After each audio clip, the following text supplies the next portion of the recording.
And the biggest thing that between the competitive world and say the self-defense tactical world is this abhorrence of speed, right? Because of consequences and stuff like that. And nobody ever explained it well, right? You kind of just go, you make that philosophical jump, like I need to go fast, right? So if 80% of my top thing is precise and accurate, and that's twice as fast as you, I'm okay.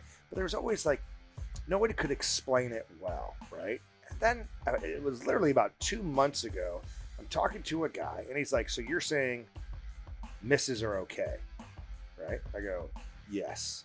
He's like, oh my God, gamer.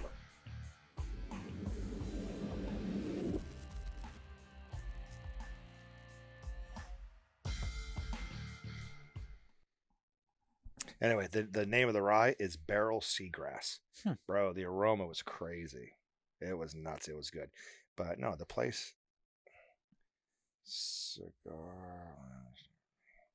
Clear cigar bar or something. Well, as Scott looks that Blend. up, welcome to sorry. the Big Tex Whiskey Podcast. Hell yeah. Where we're talking about blends and ryes and cast strength and all that deliciousness when it comes to our little stash that we've got sitting there. That Badger Ordnance sent us. Yeah, these two bottles are courtesy of Badger Ordnance. Yeah, that's their cool. preferred rye up there in Kansas. So, and if you don't know who we're sitting here talking to, you haven't been around. You haven't been paying attention, because we've got Mr. Hunter Freeland back again for his second appearance, and the one, the only Scott Jedlinski. Modern Samurai Project. I don't think that means anything. I'm the one and only. The Dot Father. It's probably a good thing there's only one of you. Yeah, there's only one. The Dot Father, is that what you said? Yeah. That's there you go. That's We're getting it trending. Hunter, on this That should be a podcast, you should t-shirt. give your opinion more. It didn't happen that much on the last podcast you were on. Yeah. Well, I'll just... We'll see how it goes. We'll see how Take it goes. take another. We'll just go off of each Take other. another sip there, if you will. But you're in you just wrapped up day 3 training, right? Yes, day but 3 day of training. 1, But yeah, day day 1 one. of the second class, 2 sold out classes at the big BTO range. Super honored and That's blessed. fantastic. And it was the last class of the year. Finished up with 103 classes this year. That's insane. And my reward is 9 days off before we do it all over again. Dude, I was talking to Brian yesterday or 2 days ago on the podcast, and you were an absolute madman. 103 classes in 1 year. That's some time on the road. Yeah, man. Yeah. So you're talking about 2,000 plus students. Yep. Yeah. So if you did that, if you did just simple math, right, 100 classes, I actually average about 24 students a class, but just even math, right? 20 students, 100 classes, 2,000. Yeah. It's more than that, but I'm okay with that. You know what I mean? So yeah, it's good times, man. It's good times. For those of our listeners that might not be acquainted with you, tell us a little bit about yourself and how you transferred from what you were doing into this. Yeah, so I'll just do the intro I say in class, right? So the guys, I'm very clear about staying in my lane, right? All my experience with the red dot pistol has nothing to do with law enforcement or the military.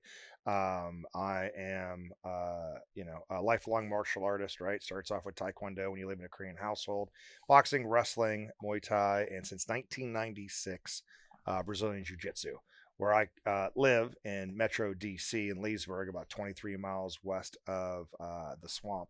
It is impossible to train Brazilian Jiu-Jitsu without training with face shooters, right? Whether it be local, state, federal, and military guys, right? So through that, right, just met a couple guys that were federal feds, and they got me into shooting. I helped them with Jiu-Jitsu. They got me into shooting, and then it just turned into another sport for me. Where it really started to turn for me, and where I really started getting better is when I started approaching shooting like I do Jiu-Jitsu, right?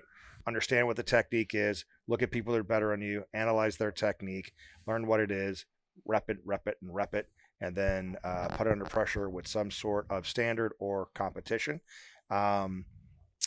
first where Ike and I actually met, where it was a podcast, which will remain nameless. But that's where we first met, 2013, 14. Yeah, we were talking about it the other day. Trying to I can't remember how date far it. back that Yeah. was. Yeah.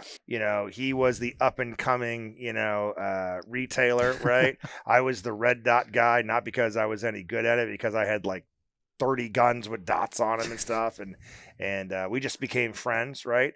From there, fell in with the guys at primary and secondary, right? I think I was the first, I don't know, squared away civilian, with inquisitive questions and intelligence so I just fell in with those guys. And, Matt Ladfair really pushed me into starting to teach, right? And I was like, I really don't want to teach, man. I just want to be like that elite students, because you instructors, you're awesome, but you guys can't agree on a goddamn thing. You know what I mean? So I don't want to be a part of that. But he goes, look, man, you need to teach, so I'll do everything for you. Just find a range. So I found a range just to get him to, stop bothering me. Found a range. He did everything. 20-person class sold out in an hour. Right. So I said, this is interesting. Right. So then, so I was a mortgage banker for 26 years, right? Before I got into this. And the way rates work, right, is that when the economy is doing well, rates go up. Sucks for refinances, right? When the economy isn't doing well, like under Obama and, Brexit and all that other stuff, rates stay really low, which was great, kind of that dichotomous life that I live, right? Well, in 2017, Trump's good for business. Rates are going through the roof. Half my income is gone. So I'm like, started to supplement this thing, right? So I think in 2017, July of 2017 was my first class. I think that year I did maybe 15 classes, maybe, right? And then people started calling. A couple of big turning points in my career was the first one, OTOA, the Ohio Tactical Officer Association Conference, the biggest one in the country, right? Asked me to come teach, which is an honor because, I'm not law enforcement, but they asked me to come and teach, right? And that got on my resume. Probably the second biggest one was the guys at Shooter Symposium. Shocky and all them asked me to come, right? And then right after that first year, the Shooter Symposium in 18, was it 18? Probably, yeah. In 18, Houston PD went full retard on the dot, right? Like they approved anything, right? If you had like a cardboard box with a red nail polish on there, you could wear that on patrol, right? And then PD started calling, right? So in 18, in the mid of 18, I think I had like 40 classes scheduled. Well, the next year, right? Because open enrollment's on the weekends, LE trains on the weekdays. It hopped from like 45 or 50 to 75 to 100 and then 100 and then 103. And that's where we're at right now. So that's my story and I'm sticking to it. So that's how I got into it. Yep.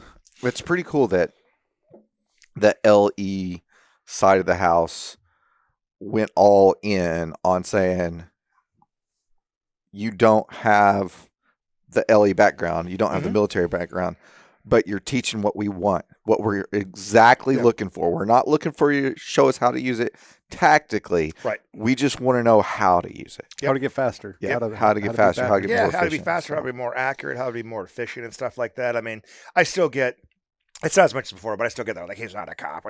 And to that, I'm like, okay, Weber, dude, I'm not teaching a class on like post-incident report writing. Yeah. Where you have to be a cop to be able to do that, right? All I'm doing is getting you out of the gun, find that dot, stop over confirming it, shoot fast and accurate, and then you can apply it to whatever you want to do. I'm not talking about tactics. I'm not going outside of my lane, You're next teaching question I ask this small team CQB or anything. Oh, yeah. So the first time, another boon is like TTPOA, Texas Tactical Police Officer Association, right? They bring in instructors all over, right? And they asked me to come out, and I probably teach for them between Round Rock, Dallas, and Houston, 8-10 times a year. I'm out here in Texas, right? So, I forgot the point of that, but that was the other boon about it. So people are like, wow. So the second time I taught at Houston, right, I had Jim Dexter with me, and on their indoor range, right, you have to wear body armor, right? So I had some soft armor on, and of course Jim puts out there, great first day of Modern Samurai Projects, red dot pistol, small team tactics. Well, that just sent the internet nuts, right? And everyone's like, what's he doing teaching tall team tactics, blah, blah, blah, right? And other people are like, what are small team tactics? What are we talking about here, right? And Jim replies back, it's an IQ test, bro. Yeah, you know what I And you mean? failed. So yeah, just, get over it. And then I'll ask him, I was like, hey, dude, your defensive tactics program, did that come from a cop? No. Then why does shooting have to come from that? Again, I'm not talking about tactics. I'm not talking about CQB. I'm not talking about vehicles, right? I'm not calling to talk about any of that. Just, hey, here we are. We're going to shoot that. Let's do it fast and accurate, right? And it's resonated with a lot of people, man. Half my classes, I would say, 45 to 50% are LE only. You know what I mean? So it's a good time. It's a good time. So that's where I'm at right now these days. Yep. And of course, we got, my wife, Beverly, she runs the business from home. She works incredible long hours every day to make this one of the smoothest running things so that I can concentrate in teaching. She does everything else in the background, dealing with hosts, dealing with sponsors, dealing with getting my ammo and my targets there. She does an amazing job. And I think that's why we're so successful, because we're so easy to host. Yeah. So, yep. So that's definitely one of the easiest folks we've ever had in.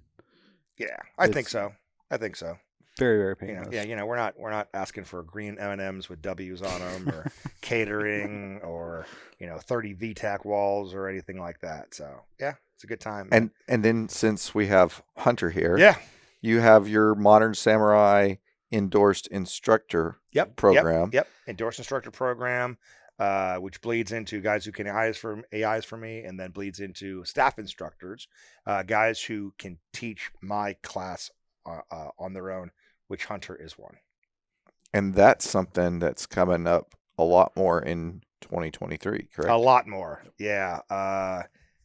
So the thing I'm most proud about Hunter right, is obviously his shooting ability and what he's been able to accomplish, right? But I've been telling my staff guys, like, look, guys, you don't need to wait for me. The opportunity is not going to fall from the sky. Go get it. Right now, the 4 classes he has scheduled right now under his own, under my flag, he went out and got those for the most part. Right. So super excited about that. Now, Bev put a post out and people are like, because I'm booked through, for all intents and purposes, I'm booked through 2025. Right, with enough hosting requests to be through 2026. The space is just not there for me. Yeah. So the staff instructors right now, it's a thing like, hey, if you think this is it, you got to go with one of these other guys, And now that the majority of the staff guys all have black belt patches, right, and are becoming more well known in their own right, because they all run their own companies too, right? They don't just work for me; they run their own stuff too. It's exciting. It's exciting to see that, and it's exciting to see these guys go out there and make good money, right, and teaching their knowledge. And it's even better for me to make money in my sleep. Right? That's the dream. Okay, there it is, man. There it is. It's an upside. That is. It is. You're teaching a class. You can actually almost be in 2 places at once. Yeah, exactly. Yeah. Exactly. And they're not carbon copies. I don't want them to be carbon copies, right? I mean, it's not going to be contradictory to what I teach. But for example, like at the end of my classes, I teach the float drive drill, right? Hunter likes to teach his version of the accelerator. What do you call it? It's just a throttle control drill. A throttle control drill with 3 targets at different distances. Teaching the same thing, right? Teaching the same thing, but just in a different little fashion. I'm absolutely okay with that. So there you go. And the cool thing about that is you can go take Hunter's class one time and then come back and take your class later. And now you can compare notes on that and get 2 quality instructors feedback, but on this under the same brand. Bring two of the same things differently. Exactly. And that can be everything. That's exactly it. Because like certain ways of explaining something resonates with different people differently. Yep. So hearing the same thing from 2 different people in 2 different formats or ways can actually, one might get through and the other may not. Yeah, one department may go like, "Oh, we love Jedi, but those bad jokes." Where he barks at people like, they're in formation or something like that. They may like that. Hey, do what you want to do. No, you don't do that. Nice, man. There's no barking. There's no barking. Okay, whatever. It's aggressiveness. We'll say it's aggressiveness. Okay. Yeah, I'm passionate about Yeah, that. it's passion. There it is. Formatted direction. How about that? Oh, that's one of the new Onus hats, isn't it? It is. Those look good. Those look nice. And we've got some onward research over there. Mm-hmm. Yep. They hate us because they ain't own us. That's right. I can't get on this. All right. So you used to compete a lot, right? Yep. That's kind of how you got projected up. Do you? Kind of, sort of. It kind of validated a lot of like what you were doing. So you're a grandmaster? No, I'm a master class shooter. Master class. Okay. Yeah. So in the grand scheme of things, right, when you shoot the classifiers that they have out there, a master shooter has done complete, like they're like 85% of the best in the world. A grandmaster is 95, right? I think my number right now, if I'm not mistaken, don't persecute me, internet, when you look it up. I think it's like 91%, right? Yeah, my whole thing is why I never made GM is because this took off. Yeah, you got Right. money. Yeah, got money to make. Yeah, the money's more important than a little card that says I'm, a paper GM. You know what I mean? So, yep. Validated stuff. Sure, I guess. The thing about competition is that it is a formatted test that everybody has to go to. You didn't agree to it. You didn't make it up, but you have all these metrics. So let's go get better. Yep. Yeah. But everybody calls me a competitor. I'm like, okay, so I competed heavily for like 2 years. Yeah. That's it, right? Everything I do is for self-defense, but people have to put you in the box. You know what I mean? So, it is what it is. People got to do that, and I'm okay with that. So, How'd you come up with the black belt standards? yeah, so people love standards. You know what I mean? And it was kind of an evolution into it, right? So I guess starting from the backward going forward, they were written down on paper and on Jim Dexter's coffee table. Nice. Yeah, because people kept on asking me for the standards and stuff.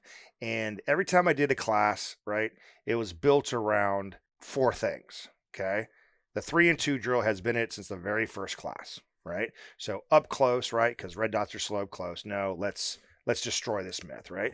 The draw to one shot has always been a standard, right? Back from cowboy days to Bill Munden to everything, you know what I mean? So that's a standard. The bill drill is the height of speed and accuracy at an intermediate distance. So that was it. And then, the 25 yard is the golden standard for distance, right?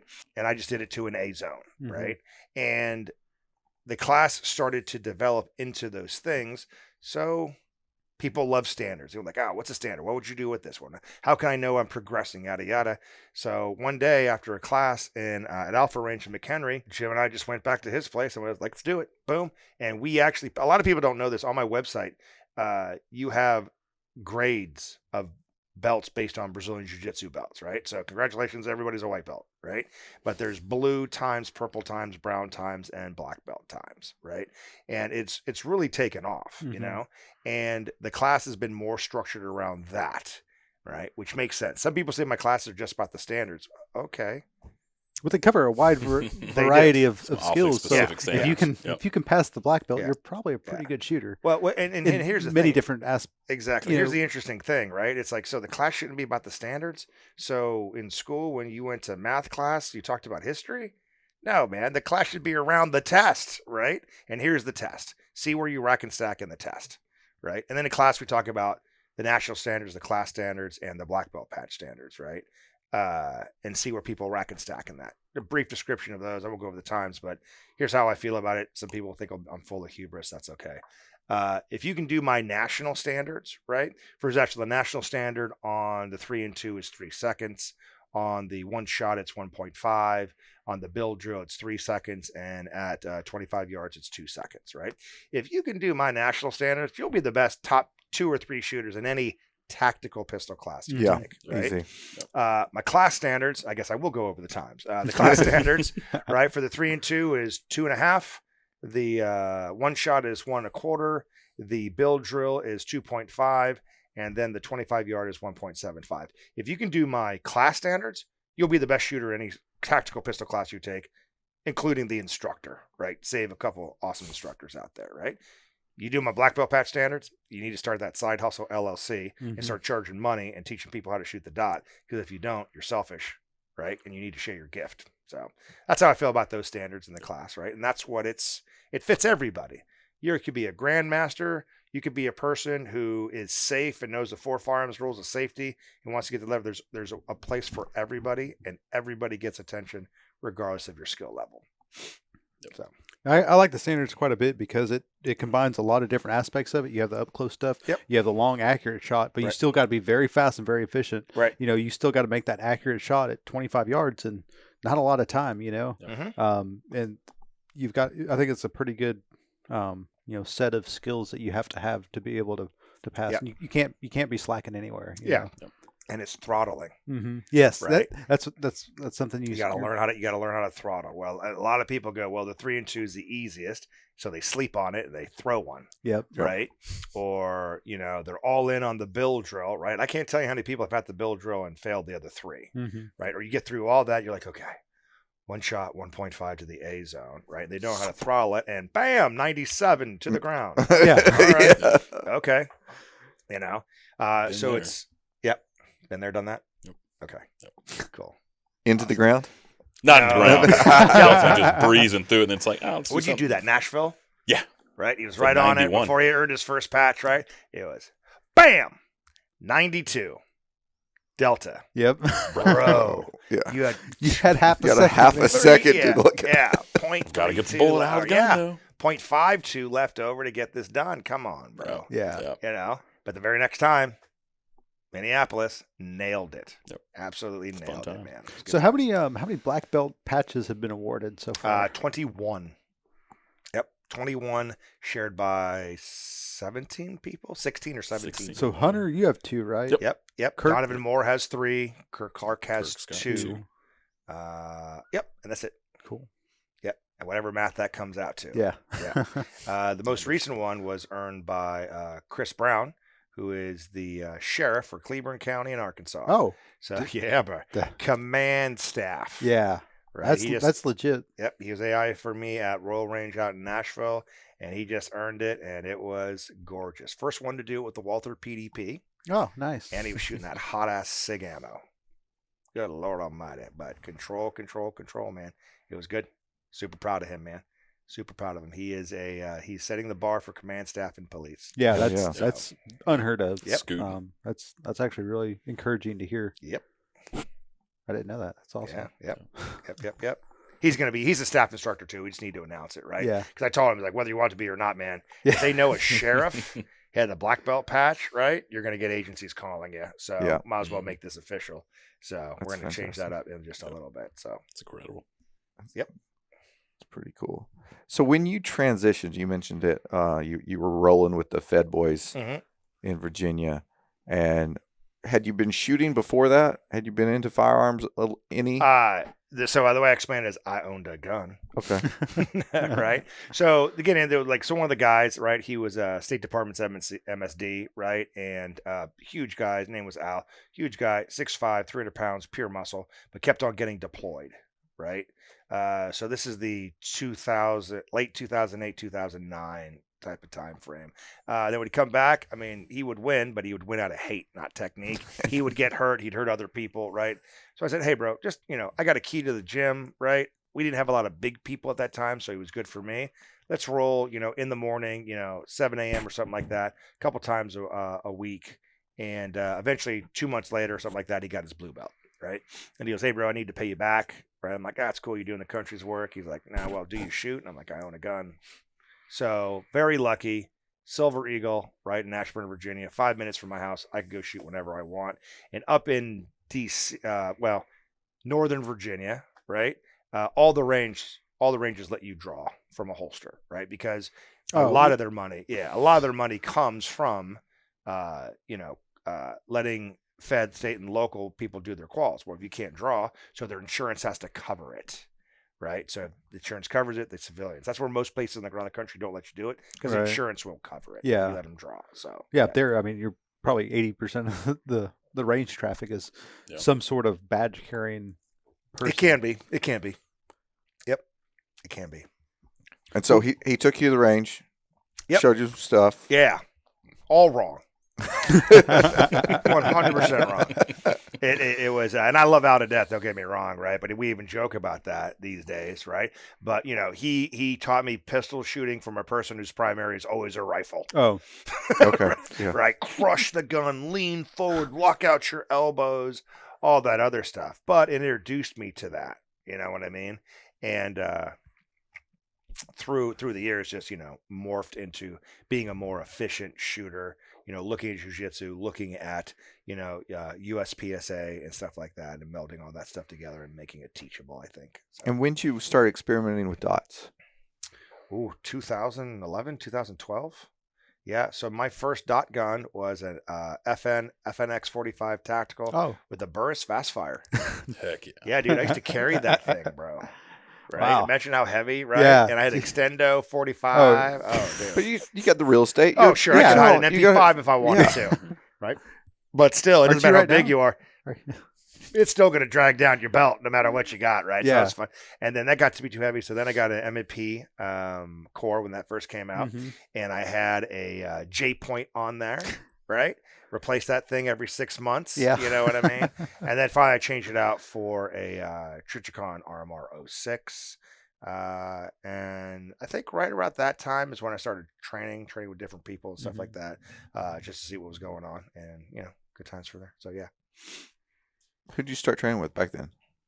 If you could name drop a few. Yeah, well,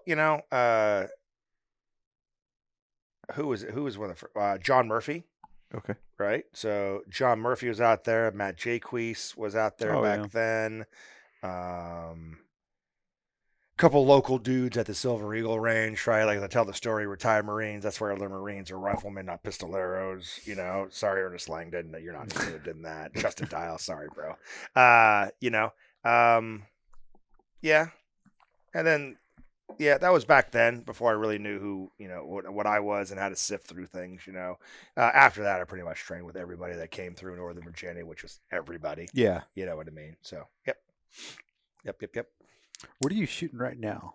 Yeah. So, if the people don't know, so I'm sponsored by Walther, right? I'm on the Walther Defense Division. What I have on me right now, my carry gun and everything like that is a 5-inch Walther PDP. I was very fortunate to have some input on that gun. Like me, I can't have anything stock, right? Because I got too many friends in the industry that'll do stuff for me for free. So the frame is stippled by Boresight. Oh, The slide is done up all fancy in a green camo and ported by Vinny at Monsoon Tactical, right? Sporting a Trichicon RMR, a base pads by Floyd's, right? And a magwell from Parker Mountain. nice. Yep. And guide rod from AJ Zito Practical Performance. I just want to talk about Ben at Boresight. Like every polymer, if I'm going to get work done on a polymer gun, he's the only one that's touching it. Cool. Like he does awesome work. Can't say no good things about him. Yeah. Great stuff. Been using him for years. Great stuff. Yeah. And I mean, he's the OG on that. People come and go, but he's been around for a long time. He is the epitome, like the standard for a fighting plastic gun. Mm-hmm. I think, right? For I think that's customization on fair. that. Yep. Absolutely. That's easy. And then AJ, he's on the staff as well, right? Yep, AJ is probably the OG staff guy for me, Yeah. right? He is for me the most, has probably done the most independent classes for me. When I went down with the COVIDs, he taught 6 classes and stepped up all by himself, right? And saved me for that. He's also a gunsmith. He's also got his own company, Practical Performance. Amazing individual, right? If you run a 1911, 2011 platform, you carry that thing, and you're not taking his 1911, 2011 driver class, you're wrong. You're wrong. So And we need to get him up here. Yeah, for I've been meaning to do that. yeah, I think he'd be great to have up here. Oh, yeah. Especially with all the staccato people we have running around up here. Yeah. Like we saw a ton of staccatos up here. yeah. And this class is great because not only is it just like, this is when you take off your safety, right? It's how to keep that thing running and tuned. He built me a custom one and I love that thing, but I don't know the difference between extractor and whatever, on that thing, right? People talk about mainsprings, and I'm like, I don't know what it's called. I just know the sound it makes when it takes a man's life. That's right. So he tells you how, in a layman terms, how to maintain that thing to keep it running at the highest possible, and then you shoot. Right. Yeah. And, AJ has a black belt patch. He is a high level master class shooter in USPSA, on the edge of Grandmaster. Teaches his own classes, has some joint classes with Tim Herron, a wealth of knowledge. And if I had time, I would take that class. You know what I mean? So, yep, outstanding stuff. Did you get your last black belt patch with your staccato? I did. You got your first one with A staccato. Staccato. Yeah. Yeah. Did you get your concealed black belt patch yet, Not yet. That's my Right. next thing. So it'll be concealed with a plastic gun. because I think we talked about that in the last Lay the wood down. the Yep. last the last podcast. I'm the Out of only an one MSP slurring my tier speech. So I'm not 1 drinking. holster. So That's fantastic. So, kind of back to your teaching style. So I hosted you at Saddle River Indoor Range Yep. back in 2019, maybe, probably right there at the Yeah. end before I left, 2019. And I had you for one day in there. I was because- there Yeah, you were there. Yeah. Because we had you were teaching for TTPOA. in Houston PD, Yeah, I think. Yeah, Houston PD. And so one of the things that I really enjoyed about the class was the way you broke down and presented the material. Mhm. And do you have any formal instruction training, or is that just what you developed after doing the classes so much, or did that come from you coaching people in jiu-jitsu? Yes, and I was a mortgage banker for 26 years, and most of that time was held at either director, regional manager, or VP level. So I've been training forever. Right. You know what I mean? So a combination therein, right? But there is no substitute for actually doing the thing that you're doing, Mhm. right? What hits, what doesn't hit, sometimes being an instructor, I've said that it's pretty close to being a stand-up comedian, right? Things may sound awesome on paper, but they don't resonate when you actually deliver them live, right? Mhm. Jokes have changed, right? And all my jokes are to bring the point home. You know what I mean? Like, look at the dolphin and Dolphin and mayonnaise. mayonnaise. Mhm. Yeah, Like, it's a that's- cult thing now. Yeah, it's you know its what I own mean? little thing. Yeah, it's so well known now. People don't laugh when I say the joke. And that kind of irks me, right? And then that same person who laugh, bought a thing of Petzl from you guys with the sticker on it. Yeah. So it is what it is, right? Yeah. So training people that way. The biggest influence because it's a physical thing that we are doing has come from jiu-jitsu, right? Everything has 3 standards. Everything has almost 3 techniques on how to do things, right? And just the further articulation in. The backbone of the class, right? Even though it was only one day, is pretty much the same as now, but the level of detail of how I explain it is probably 20-fold more of really getting deep into the weeds on stuff so that people can break it down and learn it fairly quickly. One thing I like about I don't know if you're still doing it in your class, but you have to like kind of know where the wheels fall off. Mhm. You got to know what fast feels like. So Yep. I think it was out of the ranch where we stepped up to the berm. We're right there at the berm, and Yep. we're just draw as fast as you can and fire right into the berm. Mhm. Not worried about accuracy. You Yep. just have to know what fast feels like Sure. to know. You have to know where the wheels fall off, dial it back a little bit, Yep. and then see where you're at, and then Yep. progress Yeah. yourself. But if you don't know Yeah. what fast feels like, Yeah. you can't go there. Yeah, but you also need the technique to support that speed. Mhm. You know what I mean? So what a lot of people will tell you, especially in the competitive world, USPSA world, and there's nothing wrong with this, is that in order to go fast, you have to go fast. And I get that. My only detraction from that is first we need to have technique and efficiency. Otherwise, your body's going to learn how to do it. But if you stop doing that thing for a while, your body forgets how to do it. Yep. You know what I mean? But if you have the mental technique, right, the philosophical technique, what I'm talking about, then you don't do it for a while. Then it just takes a couple of dry fires to get back onto pace, right? One of the words I've been using recently a lot is calibration, right? The only way you can calibrate something, right, is through trial and error, right? Calibration can be, your central nervous system, right, which is related to your vision, which is related to the dot, the size of the target, trigger finger, and your grip, right? The only way to calibrate things is to go faster than you've gone before, but with proper technique and see what happens, right? A great thing, like for example, with exercise, right? Nobody says, I'm going to go run a marathon today when I've never run before. No one's going to pull 500 pounds in a deadlift without having done it before, right? That being said, you don't get to 500 pounds by doing 135 over and over and over again, right? You got to pull 250 and feel what it feels like to fail. Your CNS opens up, your body calibrates, it gets stronger and or faster, or it can run longer distances, right? So you've got to push that just like you do with every other physical thing. That's a good analogy. In practice, though. Yeah. In practice, so that the time that you find out that you don't have the level of skill is not in the test, so. Yep. And so that's the only thing I do with speed is like, what are we learning from that speed? Are you videoing yourself? Are you marking down the time, right? Are you going so fast that you can't retain anything that you're doing so that you can calibrate it? Without calibration, you're just wasting bullets. Yeah. You're just wasting bullets. Mental masturbation. Yep. Or, pretty much. Ballistic masturbation. Ballistic masturbation. That's not right. mental. That's right. Wow. That's right. You were right. You were on. It was right there. It was right there. It's a But, form of it, mental for sure. could be so many different things. Right. Wow. Ballistic kind of narrows it down. Yeah. Just a little bit. Yeah, ballistic masturbation is the preferred term. Yeah. How'd you come up with the calibration? This is one of the reasons why I really wish I could have taken your class this weekend, but come on. My wife's birthday is tomorrow. So every year, She'll have another one. Every year she schedules her birthday around My classes, something that I want to do. Yeah. It's so selfish of her. Please don't watch this. That's how it goes. But how'd you come up with that? How did you say, well, this is Yeah. So like most things, right? I try and keep as directed as I am in teaching the POI.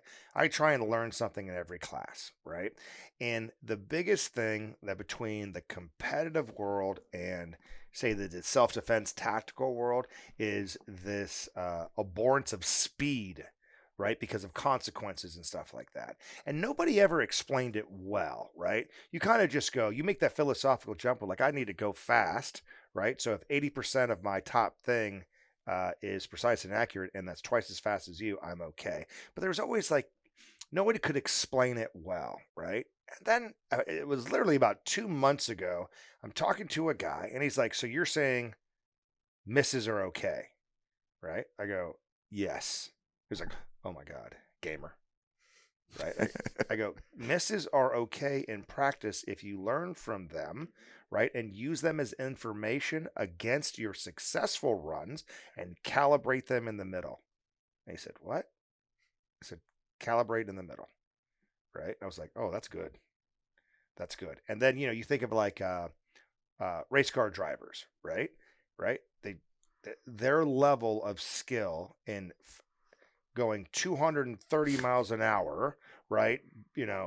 Trading paint or an inch away from each other. Their level of calibration is through the roof, right? Yeah. Name a champion race car driver that's never put his car into the wall during practice. You can't do it, right?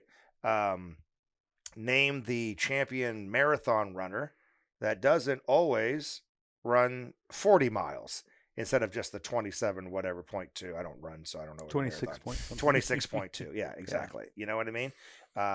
You have to build up that surplus of skill, and the only way to build up that surplus of skill is to go beyond what you can do now safely in practice and learn how to calibrate that to make the norm. Right. When I first started shooting matches, and you'll know who the guy I'm talking about right now when I talk about it is Jim Shanahan. Yeah. I shot a match at my home range. I don't know if he's taken your class yet or not. I think he's getting ready. He will here in 2 months, I think. All right. okay. So Cool. Jim's fantastic shooter. Been in this industry for a long, long time. And I think one of the first things he ever said to me, we were shooting a match. I was on his team. I'd made sure I'd signed up for his team. I really didn't know him yet. I shot a stage and I cleaned it and didn't drop anything. He goes, you could have shot that faster. Everybody's like, hey, good run, Chris, good run. He's like, you shot it too slow. I'm okay. Yeah. I did. I did because I wasn't pushing myself fast enough, and that falls right into that, misses are okay. Yeah. But so the other thing, and I'm looking forward to meeting them, and that was been told to me. It's been told to everybody that's ever competed, right? The difference with me is okay, how? And it's just do it faster. Okay, bro. Yeah. Grip the gun hard and shoot alphas. I get it, right? Yeah. Now, tell me how. Tell me how. Tell me why I need to switch feet when I'm shooting with one hand. Tell me why. Yeah. Tell me how. Because if you tell me how, I'll do it right now. If you give me this nebulous thing of I just need to shoot faster, that's when you get the C-class guy just spraying bullets. Yeah. Right? And then the tactical guy going, you can't miss fast enough to win. That and we fall down this thing. Tell me why. Yeah. Competitors do a horrible job of doing it. They do absolutely. How many times you go out to a gym? Hey, bro, how do you do that? I can just grab the gun hard and shoot alphas, bro. That doesn't make any sense. It doesn't make any sense. Tell me how you do it. Oh, you don't know how you do it. Then just say that. Yeah. Just say I put 1,000,000 rounds down range and my body has figured it out, right? And tell me how you do it. Unfortunately, on the tactical side, it's the same thing, and where I've just tried to match. If you don't tell the why and the how on the jiu-jitsu mat, you get laughed out of the art. If an instructor doesn't demo in jiu-jitsu, they get laughed out of the art. You know what I mean? If you say you're this great guy, blah, blah, blah, but when you compete, you've never done anything, well, you get laughed out of the art. You know what I mean? So just bringing those two things together, right, to be able to prove through, teach people how to do it, get the results right now, and you apply it to whatever you want to. So. Now that you're talking about the switching feet, I remember that from the class. Mm-hmm. You having us do that. Yeah. Have you switched feet in the class? Yeah, I don't do that anymore. You don't do that anymore? Nope. And a lot of things in the development of that class is I still did things that just because everybody else did them, switching feet, right? I actually argue against switching your feet now. Well, no, you argued against. Oh, I did. Feet. I did. Okay. Back then, it was like you're like, all right, do this. We're going to show you this, but and now do this. All right, and now switch your feet back. See, what did that do? What did that give you? What did it? Nothing. It made you slower. Mm-hmm. So. I didn't realize I did that far back. Oh yeah. Yeah. People ask me like, when did you install this? I'm like, bro, I don't know. it's a constant. I don't You're know. talking about. Yeah, I could constantly involve. Like Constant today, I just told him. There's going to be a shift in the POI right now, right? So when we're doing the wave, right, getting that grip and everything like that, I used to say, well, if everyone had a problem and they're so afraid to put their thumb on the slide on their modern weapon, right? Let's go ahead and do this now. Now we're just doing it. Yeah. Right. Before we get in the wave, everybody get your gun out, right? Get my grip that I've already shown you. Put your thumb and put it into the slide hard. That's not what I want you to do. I want you to see what happens. And I go, bang! Did your gun stop? No. Then put your thumb on the slide. Yeah. You know what I mean? And it gets people over it and it resonates with everybody. So that now is part of the POI at the beginning of the wave. Get your gun out, put your thumb into the slide. And when nothing happens to the slide, there you go. Just minds blowing one Yeah. after another. It's like, oh, I thought this was going to rip my palm off. Yeah. Yep. Are you still temporary tattooing people with a Sharpie? Oh, am I still drawing on with the Sharpie? Yes. Yeah, absolutely. That's a very. I don't good do visual. the whole, if you get a tattoo of it, you get a free class. Yeah. Because 10 people, right, actually took me up on that offer. Oh, holy shit! Yeah. 10? Yeah. Bev's like, hey, bruh, that's like $6,000. What are you doing? Oh, my bad. I was joking. Yeah. But when they do it, I'm going Holy to live up shit. to my word. Oh, that's amazing. Yeah. Yep. Still do that. I think it's that I don't think that will ever That's change. a really good visual. Oh yeah. Mm-hmm. Oh yeah. That's another thing. Like you'll be on the line. Like I've taken a couple classes, and every time it's like mine's. It really resonates with people. Yeah, I and think. just learning from that, right? So Yeah. my good buddy Dave White, he's the main firearms director for FLETC in Charleston, South Carolina, right? He had taken a couple classes with me. His guys came to a class where he was helping out, and then he just here's how. Let me explain it this way. And he drew on the hands. I'm like, yeah, man, and that's where that came from. It's funny, like if you'll be at symposium. I know you weren't there last year, but when the past couple times when you'd been there, you'd see people walking around with the lines. Yeah. And you're like, oh, I knew you were in Scott's class. Yeah, you yeah, know? there you go. Yeah. Yep. That's fantastic. Yes. So let's get into how have you started picking your AIs? What does that look like? Like if I'm like, I want to be a modern samurai instructor. Well, hunters because of the beard. 100%. Only because I assure you. And I know he's shot with you a bunch. Yep. So to be an endorsed instructor, right? It's so yeah, I just put it out because it's not a thing to like anybody can be an endorsed instructor, right? It's You send in your packet, pay $1,000. Exactly. It's not that. Yeah, it's definitely not that. You get your little card and wait for me to retire, right? Yeah, it's not that, right? So here's how it is, right? Here are the main things, right? Number one, you have to be a good person, right? You have to be a good person, right? Number two, you can shoot my class standards on demand, right? Uh, Number three, you share the same ethos as I do with training. It doesn't have to be exactly the same, as long as it's the same ethos, right? And that gets tried to being a good person, right? The last one, because I don't charge anything for that, right? Is that there has to be some reciprocal benefit to it, right? Most of the endorsed instructors have their own ranges and they teach classes, right? So they host me once a year. Hunter and Matt, right, do it through Green Ops, right? All the Green Ops guys that have ever trained with me are endorsed instructors. That's how it works out, right? So they get their value through being able to use my name, mine logo, and saying they're an MSP and endorsed instructor. I get it because they help me fill classes, and that way, no, yearly fee or anything like that, any of that stuff becomes part of it, right? So that's how you become an endorsed instructor, right? If you hit all those things, I have final right of refusal, you know what I mean, on that stuff. To be a staff person, you have to AI for me a lot, and I have to be convinced that you could teach it on your own. How many classes a year would you say that you use an AI? 103 classes, 95. Yeah. Yeah. So I can run an 18-person class because I run two relays of 9. I can do that with my eyes closed. I never teach 18-person classes, right? I think I did maybe 5 all year because it was an indoor range and the capacity was 7 or 8 targets across. Every other time it's, my average is 24 to 26, right? And I have to have an AI for that. Number one, just for safety purposes. Number two, there's no way that I can touch every single person without an AI in a class that big and keep my instructional standards to that level, right? Plus, that's after a 24-person class, you're trying to run that by yourself. At the very worst, if everything goes, you are absolutely smoked. You're worthless. Yeah. You know what I mean? So, yeah.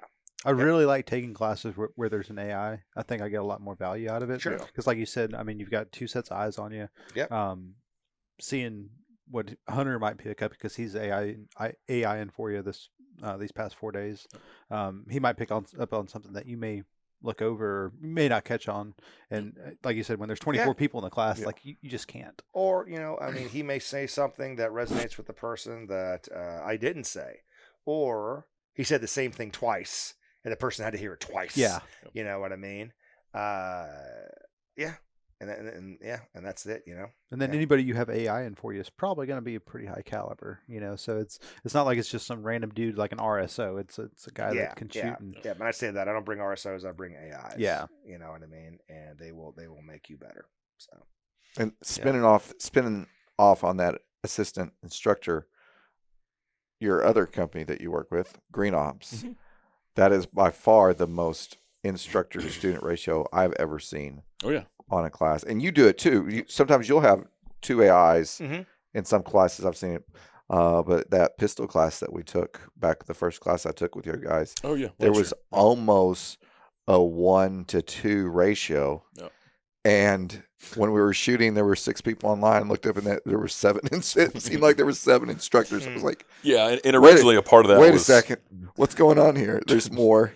During the development of the Texas arm of Green Ops, it was getting everybody on the same page. So as it kind of progressed, it got a little bit more less of that. Yeah, but it was good. It was anytime I'm on the range of Green Ops, Matt's there with me, and vice versa. So yeah, so that is definitely something that I like about both of those training companies. Yeah, absolutely. I mean, so it's funny, of all the companies out there in Northern Virginia, which there are many, right? The 3 companies I think that have always gotten along. My company, Mike Green of Green Ops, and John Murphy of FPF Training. Because we share that same ethos, right? We don't agree on everything, right? John likes to yell at people a lot more than I do or than Mike likes to do, right? But the ethos is there of the instruction and the caring and the passion behind teaching it. Yep. So, and that always bleeds through. That's why they're so similar, right? And that's why it was a no-brainer to make most of the guys on Green Ops and Endorsed Instructor. Yep. So, yep. Good crew over there. Yeah, 100%. Got to get Mike up here for a podcast one of these days. Yep. Just got to nail Mike down. It's tough. Yeah. I mean, he's fixed to be really busy here in a few days when he's delivering packages all around the world. That's the wrong Santa. He's murder Santa. Murder Yeah, he's Santa. murder Murder Santa. Santa. You don't want him Different coming. job. You don't want him. Yeah, he's dealing with all the naughty folks. He's got the naughty list. So what do you got coming up? What else? Oh, man, I got 9 days off coming up. That's what I got coming up, bro. One more day. So teach this class. I got like 9 days off, right? And then, we start over again. We got a couple classes in California, class in Washington. I forget where the other one's in. Then we got SHOT Show. Oh, It's yeah. going to be a good time. Hanging out with the Walther and Victos guys, hopefully hanging out with you guys. Yeah, if we man. do anything. Be there all Happy week. to come out there. So we got that. That should be fun. I think this year is going to be a blast because everyone's all pent up Yeah. for the cancellations and, from what I understand, the lame show that happened last year. You know what I mean? So fired up to see a whole bunch of friends and have a good time out with that. And then it's the same thing, man. 101 booked for next year. Just gonna keep 2 of on those are going. here. We have two. Yep, 2 Two of them here. And they're The sold out, exciting thing, right? Yeah. Almost sold out. Probably Maybe like a already. couple slots left. And the exciting thing is I think we've got another, if I'm not mistaken, right now, between all the staff instructors, another 15 plus classes scheduled for these guys. You got Nice. 4, Russ has got like 4 or 5, and it's just going to grow. It's just going to grow. Yeah, I'm from excited to see Adding that take 2 off. weekly. That's gonna be really cool. there. Yep, just spreading that ethos, that knowledge, and just infiltrate everything. Yeah. Prestige worldwide. Yeah, there you Wide, go. wide. There you go. Or, when you get people like, Chuck Presper calls me up. He's like, bro, I had 10 of your students in my class. I'm like, you asked them if they've been in my class? They're like, no, I can tell. I know your guys. I'm like, hell yeah, bro. Stab that gun out the holster. Right? There you go. Yep. Do you got Bill Blowers coming over to do any renovations? Yard work? Huh? Is Bill coming over to do any No, if renovations? anything, I think pretty close to where I'm going to be. He's doing a talk at the geriatrics unit of their local hospital. Bill's super old. So he's shifting from being a meat-eating SWAT man to giving direction to forward-thinking seniors. And It's good a new on phase him, in his bro. life. Good on him, bro. Yeah. Good on him. I love that man. We're going to have to send this clip to Phil. Yeah, 100%. that'll be our first 100%. clip. Yep. Things that Scott can do that Bill can't. Talk shit on the BTO podcast because I'm on it. You're not, buddy. There you go. Oh, that's awesome.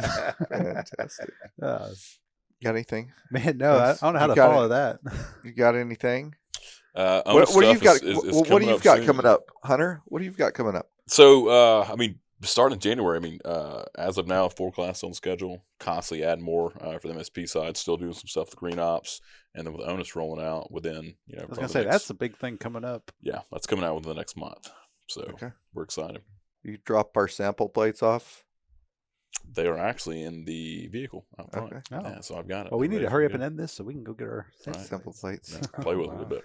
No, There you I'm really excited for that. I think that's going to be really excited to see that. That's Yeah, gonna be we've awesome. poured our heart and soul into it. I can We tell. didn't want to come to the market with just it's- another product. We wanted it to be. It's a long time valuable. coming, and y'all are doing it right. Not just releasing something to release something. You're taking the time, and it's going to be worth it. That's really refreshing to see because like a lot of places are just so rushed to like we've got to get this out. Who cares what we'll figure it out. Y'all are really taking a good approach to it and making sure that everything's just right before it comes out. Yeah, we didn't start out to this monetarily motivated. Like we wanted to solve a problem that exists, and we think we've done that. Yep. I'm excited, man. It's going to be great.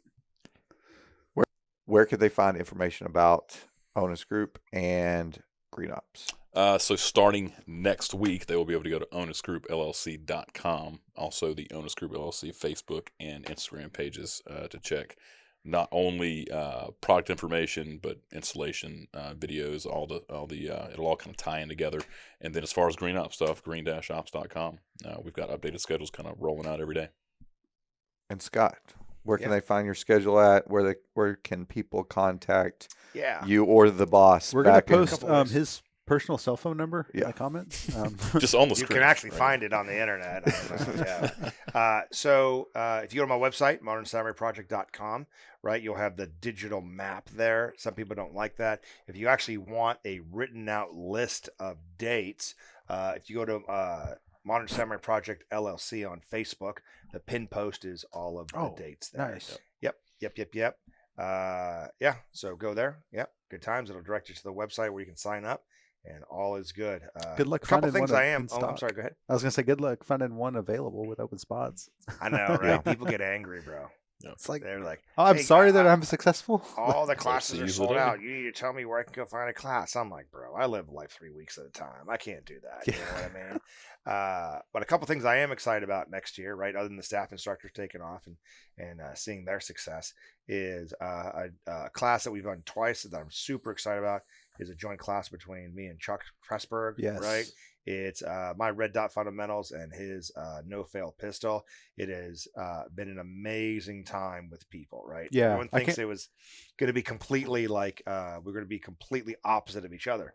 We're not, Yeah. right? And it absolutely completely works. I teach day one, that kind of cuts in the fundamentals, the grip, all that other stuff. And then he teaches his decision-making paradigm through shooting small targets at distance, right?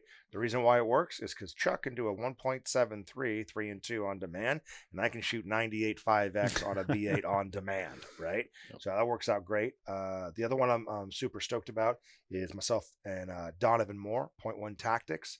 Right. I forget what it is. I think it's coming up in November. Don't quote me on that, but the listing will be out soon. But it's our 3-day class.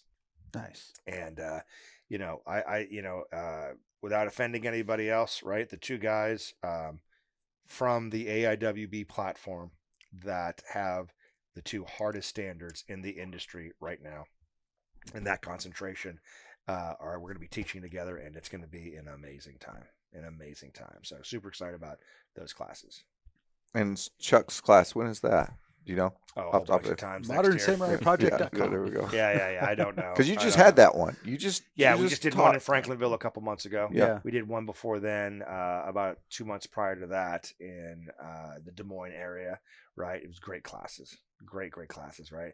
We got a lot of, we share a lot of alumni, and they all came out to that class. Guys like Dakota, goddamn, what's Dakota? Schaefer. Dakota Yep. Schaefer, right?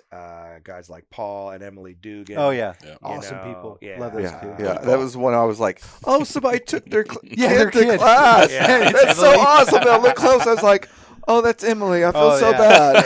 Yeah, exactly. That's She's great. so tiny. Guys like Nate Rivera, yeah, Gabe. He's a people good don't know what his real name is, but Frank Woods. Yeah, from, Frank. Yeah. from Light Fighter, Tasker Network, and stuff like that. It was a great. It was a line full of hitters there. Yeah, no, it looked was like a great good time. class. Yeah, it was a great time, and it's awesome. Chuck shoots my part of the class. I shoot his part of the class, and we share ideas. And a lot of people have a lot of good time. So That's fantastic. Yeah, sounds amazing. Well, Yep, it's a good time. Thank you for coming out and Yeah. recording a podcast after 3 days on the range. Good day. I mean, I can sit and talk shit to the best of them. You know what I mean? So I appreciate you guys being out there. And guys, as far as what you guys have been doing, I mean, I've seen this from the beginning of things, meeting you through that time you hosted me, and what you guys have built here is absolutely amazing. I wouldn't say the culmination of it, but the addition to the BTO range, which, by the way, in case you guys don't know, I'm the one that came up with the name for BTO range. I mean, true or not true, Ike? No, 100%. 100%. You called me up. You're like, hey, brother. It's like I'm trying to look for names. I'm like, bro, just Yep. BTO. It's like, oh my god, Yep. oh my god. That's exactly what it was. That's exactly what it was. Yep. Right. I love when gun guys try and market. Yeah. It's always funny. It's always a funny time. You know what I mean? So not you, but the other people that were on that thread that we were talking Yeah. about. You know Oh, what God. I mean? It's like, here, what do you guys think I should name? Well, here's 10 paragraphs Yeah. about branding and all this other stuff. He didn't ask that. Yeah. What do you think you should name the range? Right? So Yeah, he anyway. gave me a Answer the call. question. He's like, here's what you need to do. I'm like, holy shit, that makes a lot of sense. Yep. And here we are. here we are. There it is, man. It's great. It's awesome to see how much this has grown. And it's really because, good dudes do win. You have to be consistent, True. be a good dude, and you will win, despite what the haters say. So, yep, cool. Honored to be here, guys. Yeah, Honored to be here. thanks for coming, man. Yep. And if you've enjoyed the podcast, please leave us a 5-star review on Apple, iTunes, whatever they call it now. Drop a comment on YouTube, Facebook, All those Instagram, places. all the Everywhere. places. Share this. Bathroom walls. Yes. Yeah. Call for a good time or yeah, listen for a good time. exactly. But we appreciate you listening or watching. Thank you. Thank you. Thank you. Thank you. Thank you. Thank you. Doctor, Thank you. Doctor. Doctor. Doctor. Doctor. Doctor.